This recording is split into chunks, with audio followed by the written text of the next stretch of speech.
Ya teman-teman, saya mau memberitahukan masalah Jarur Oli ya, mengenai pengeboran yang banyak yang bertentangan gitu kan antara mekanik dan mekanik. Katanya kalau seumpama dibor ya Jarur Oli ini bagian yang nozzle itu nggak kebagian.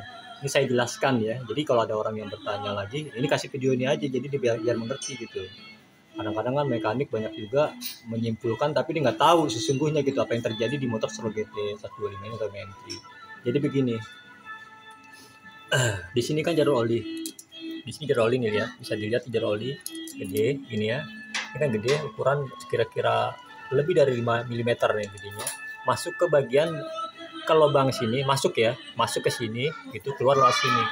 Jadi yang jadi permasalahan adalah ketika dari lubang yang besar ini gitu ya, gitu, masuk ke sini dengan 0,5 mm, keluar di 3 mm gitu ya keluarnya.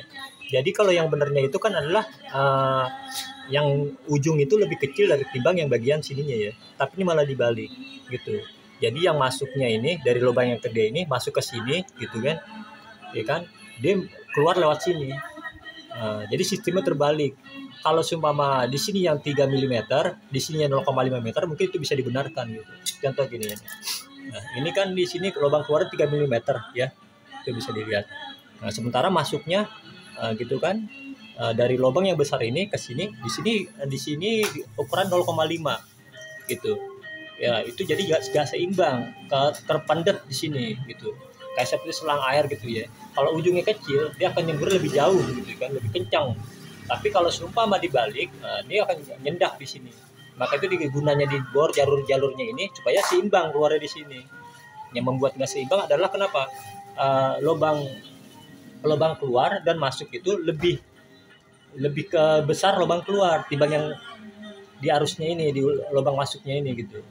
Maka itu saya dibor itu agar supaya keluar lewat sini dia lebih muncratnya lebih besar gitu ya. Mudah dipahami kan, mudah dimengerti gitu ya masalah jalur oli.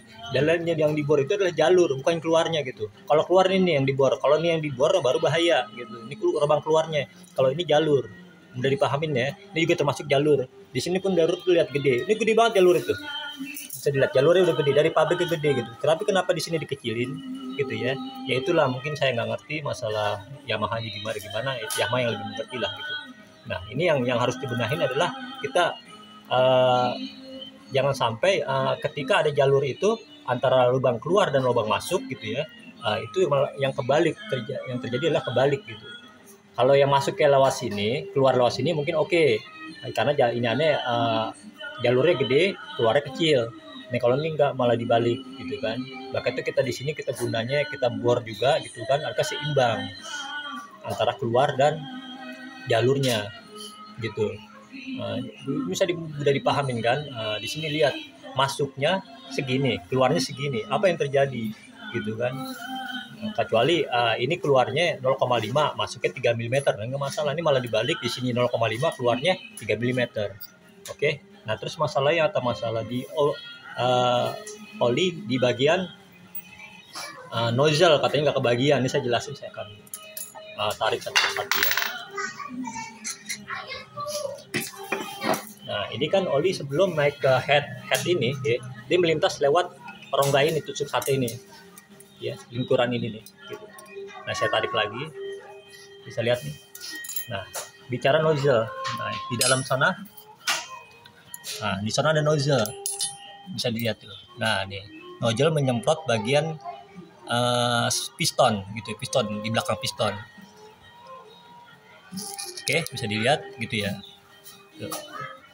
Dan semburannya pas ke titik piston ya. Oke, kita tarik bagian bloknya.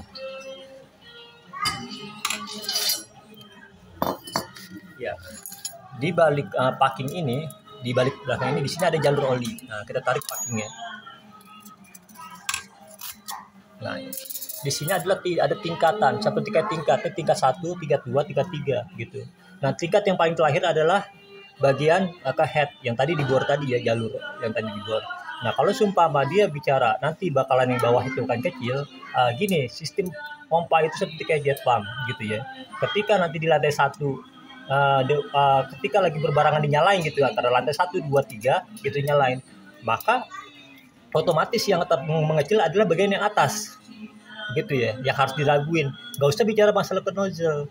Kalau nozzle itu kan di paling bawah, otomatis dia biar gimana pun dia adalah yang bagian pertama gitu. Kalau yang atasnya kebagian, otomatis yang bawah pasti kebagian, nggak akan berkurang karena di pertama yang menuju ke oli pertama yang menuju ke ini ada piston, baru kedua ke stang seher, crankcase, dan baru ke bagian head gitu ya.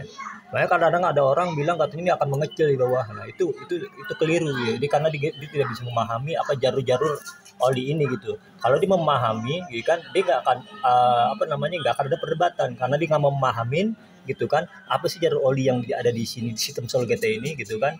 Ketika dia menyimpulkan yang nggak masuk di akal dia gitu kan, karena dia nggak memahamin. Tapi kalau dia memahamin masalah jalur oli di mesin Sol GT ini, maka dia nggak akan ada pertanyaan yang kira-kiranya tidak dimasuk di akal dia gitu. Tapi kalau sumpama kalau ada yang bertanya masalah bagian nozzle nggak kebagian, lihat aja di sini ada 3 tingkat gitu.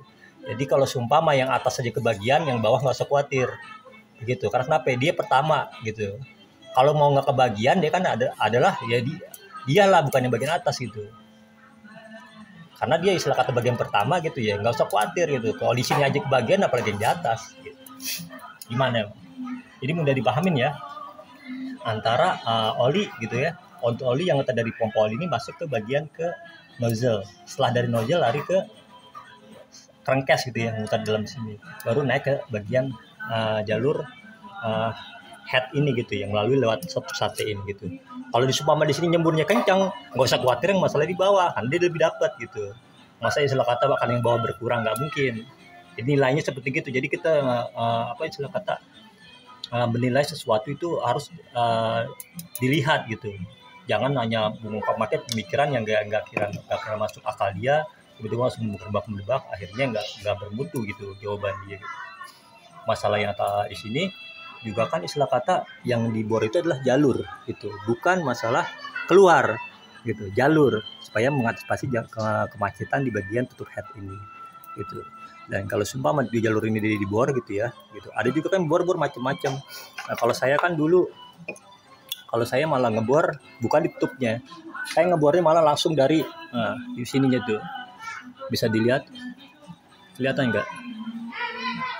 Nah tuh saya bor itu di sini, dia langsung menyemprot ke bagian sini gitu.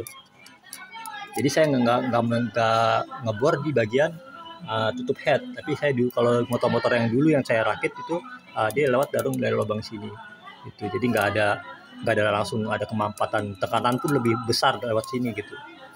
Oke, gitu aja. Jadi kalau ada apa yang sekiranya ada yang pertanyaan-pertanyaan, bahasanya nanti bagian nozzle nggak kebagian, ini dilihat aja nih gitu ya kan.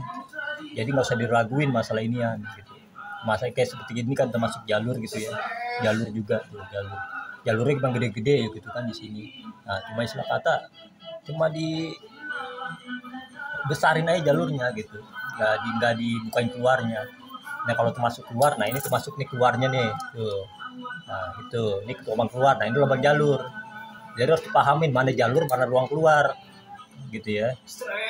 Kalau masalah tekanan yang bawah nggak usah dikhawatirin karena dia duluan, yang lebih dapat duluan oli adalah bagian seher gitu. Kalau semua dia orang bertanya, kalau dia berhasil dan bagian nozzle-nya akan berkurang, orang dia yang pertama kok dapat gitu kan, masa berkurang. Yang atas aja dapat, apalagi bawah kan begitu, seperti layaknya mau jet pump gitu ya, bangun rumah 3 tingkat.